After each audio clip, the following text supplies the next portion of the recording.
कल बीजेपी ने अपना घोषणा पत्र जारी करा, क्या कहना चाहेंगे? बीजेपी घोषणा पत्रों के बारे में इतना ही कहेंगे, पहले पुराने घोषणा पत्र आप लोग खंगाल लो। पत्रकार मित्रों, थोड़े पुराने भी सवाल हैं, उनका पहले जनता जवाब चाहती है। अब मोदी जी चाहे जितना बढ़िया भाषण दें, चाहे जितना गारंटी की बातें करें, अब कोई उनकी बात को मानने को तैयार नहीं है, क्योंकि नौजवान बेरोजगारी के कगार पे खड़ा है।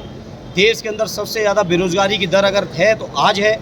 किसान परेशान हैं, आत्महत्याएं कर रहे हैं, आंदोलन में उनकी हत्याएं हो रही हैं। इसलिए बीजेपी के घोषणा पत्र में किसी को यकीन नहीं है।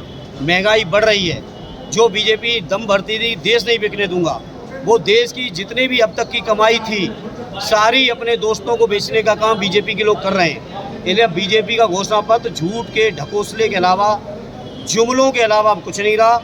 और जनता बहुत समझदार है, मोदी जी की बातों पे 10 साल भरोसा कर लिया, अब नहीं करेगी। 2024 का चुनाव पिछले चुनाव से अलग कैसा रहेगा?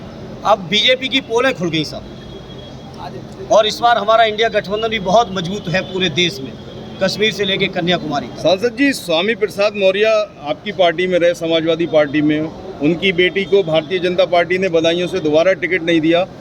चाचा जी कह रहे हैं कि संघमित्रा मौर्य जो है वो हमारे साथ रहेंगी।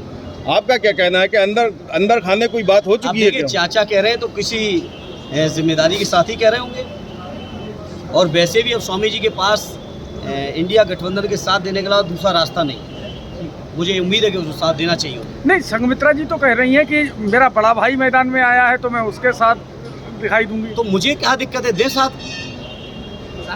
कोई उनकी वजह से थोड़ी हम लोग कभी यहाँ पे रहे। नहीं, लेकिन शिवपाल जी तो कह रहे हैं कि वो हमारा साथ चाचा देंगे। का कुछ बात हुई होगी, अब हम हर बात को